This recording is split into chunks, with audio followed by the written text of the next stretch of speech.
شام کے صوبے حلب میں ایک کار بم دھماکے میں کم سے کم 21 شامی شہری جاں بحق ہو گئے۔ الجزیرہ ٹی وی کی رپورٹ کے مطابق شام کے شہری دفاع کے ادارے نے اعلان کیا ہے کہ صوبے حلب کے شہر منبج میں ایک کار بم دھماکہ ہوا، جس کے نتیجے میں متعدد شامی شہری جاں بحق اور زخمی ہو گئے۔ زخمیوں میں خواتین بھی شامل ہیں۔ المیادین ٹی وی نے شام کے مقامی میڈیکل ذرائع کے حوالے سے رپورٹ دی ہے کہ اس دھماکے میں 20 خواتین سمیت 21 افراد جاں بحق ہوئے ہیں۔ شام کے میڈیا ذرائع کا کہنا ہے کہ اس واقعے میں 10 شامی شہری زخمی بھی ہوئے ہیں۔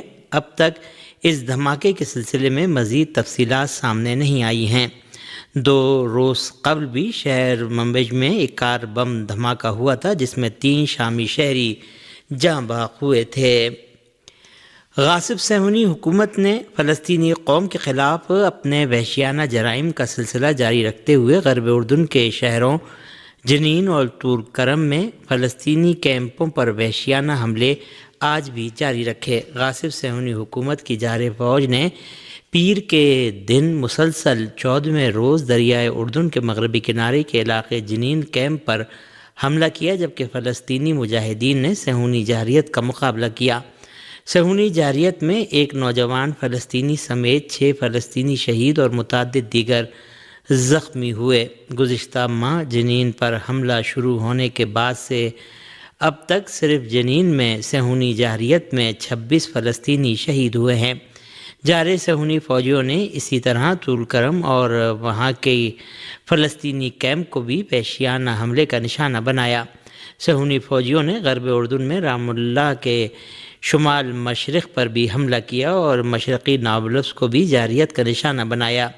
یہ ایسی حالت میں ہے کہ اتوار کو بھی صہیونی فوجیوں نے غرب اردن میں غزہ کی مانند رہائشی عمارتوں کو متعدد بار حملے کر کے تباہ کیا، جس پر رد عمل کا اظہار بھی کیا گیا۔ صہیونی جارحیت کے جواب میں فلسطینی کمیٹیوں نے تاکید کی ہے کہ یہ صہیونی جارحیت بھی غزہ کی مانند فلسطینیوں کی نسل کشی ہے۔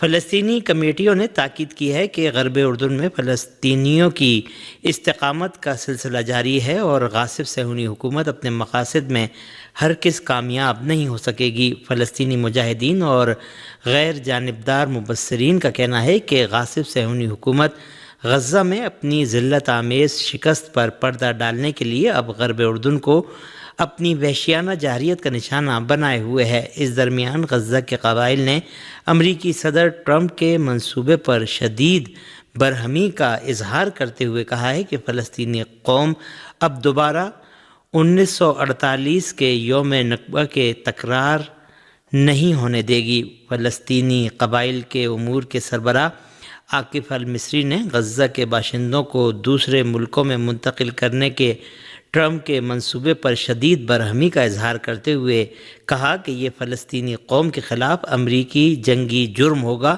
اور ہم ایسا کبھی نہیں ہونے دیں گے۔ فلسطینی علاقوں میں انسانی حقوق کے لیے اقوام متحدہ کی خصوصی نمائندہ نے مسئلہ فلسطین میں عرب ممالک کی جانب سے مداخلت نہ کرنے پر حیرت کا اظہار کیا ہے۔ فلسطینی علاقوں میں صہیونی علاقوں میں انسانی حقوق کے لیے اقوام متحدہ کی خصوصی نمائندہ نے ایک ٹیلی ویژن انٹرویو میں صہیونی حکومت کے جرائم کو خطرناک قرار دیتے ہوئے کہا کہ اسرائیل فلسطینیوں کو بے دخل کرنا چاہتا ہے۔ فلسطینی علاقوں میں انسانی حقوق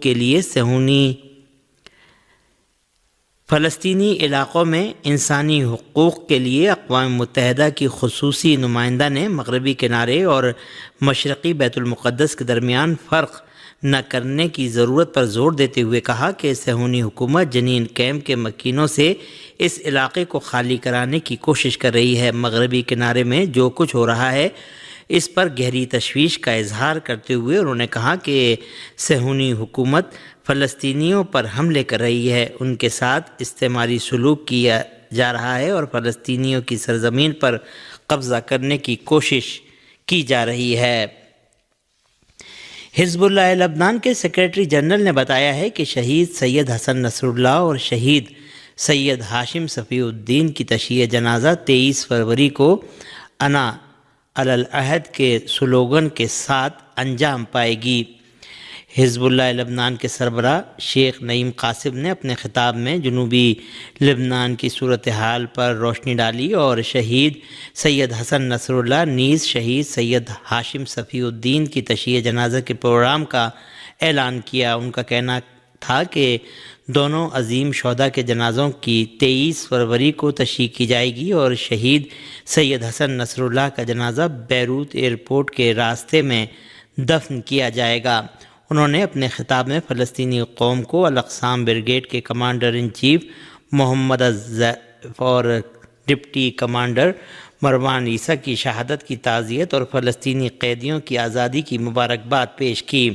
شیخ نعیم قاسم نے کہا کہ جنگ بندی میں توسیع کے بعد حکومت لبنان کو ثالث اور جنگ بندی کے نگران ممالک پر اسرائیلی جارحیتوں اور سمجھوتے کی خلاف ورزیاں رکوانے کے لیے دباؤ ڈالنا چاہیے۔ انہوں نے کہا کہ یہ سمجھوتے کی مخالفت نہیں ہے بلکہ جارحیت ہے اور حکومت لبنان کو اس پر ٹھوس قدم اٹھانا چاہیے۔ شیخ نعیم قاسم نے کہا کہ ہم نے تحمل سے کام لیا تاکہ حکومت لبنان جنگ بندی کے نفاذ کے حوالے سے اپنی ذمہ داریوں پر عمل کر سکے، لیکن اسرائیل سمجھوتے کی خلاف ورزی کر رہا ہے اور کسی چیز کو اہمیت نہیں دیتا۔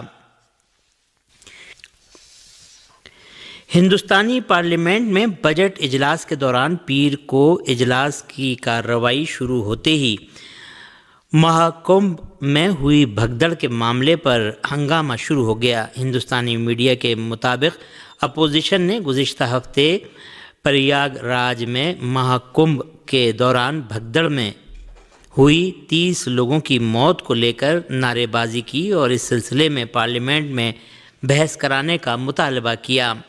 اس دوران اسپیکر نے اپوزیشن رہنماؤں کے رویے پر ناراضگی ظاہر کی۔ اسپیکر نے وقفہ سوالات کے ختم ہونے کے بعد مہاکمبھ بھگدڑ کا معاملہ اٹھانے کی بات کہی، حالانکہ اپوزیشن اپنے مطالبے پر قائم رہا اور نعرے بازی جاری رکھی۔ اس دوران پارلیمانی امور کے مرکزی وزیر نے اراکین پارلیمنٹ سے پرامن رہنے کی اپیل کی، حالانکہ اپوزیشن کی نعرے بازی کے باوجود اجلاس کی کارروائی جاری رہی۔ کمبھ پر جواب دو کے نعرے گونجتے رہے۔ اپوزیشن نے افسروں سے 29 جنوری کو کمبھ میلے میں مرنے والوں کی فہرست جاری کرنے کا مطالبہ کیا ہے۔ اپوزیشن کا الزام ہے کہ اموات کی اصل تعداد بتائی جانے والی تعداد سے کہیں زیادہ ہے۔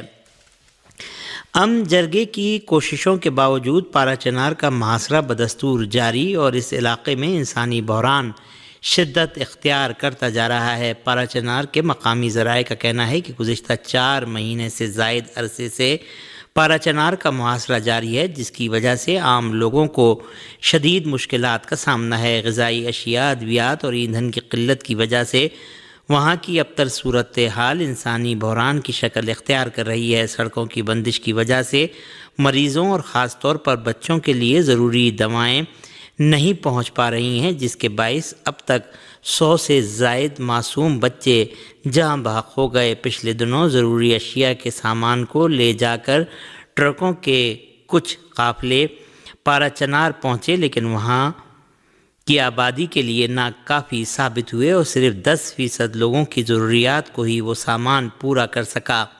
اس درمیان کرم میں قیام امن کے لیے اسلام آباد میں عمائدین کا جرگہ بھی منعقد ہوا، جس کے دوران قیام امن سمیت مختلف امور پر بات چیت ہوئی اور فریقین کے عمائدین نے قیام امن کے لیے لاہ عمل تیار کرنے پر اتفاق کیا۔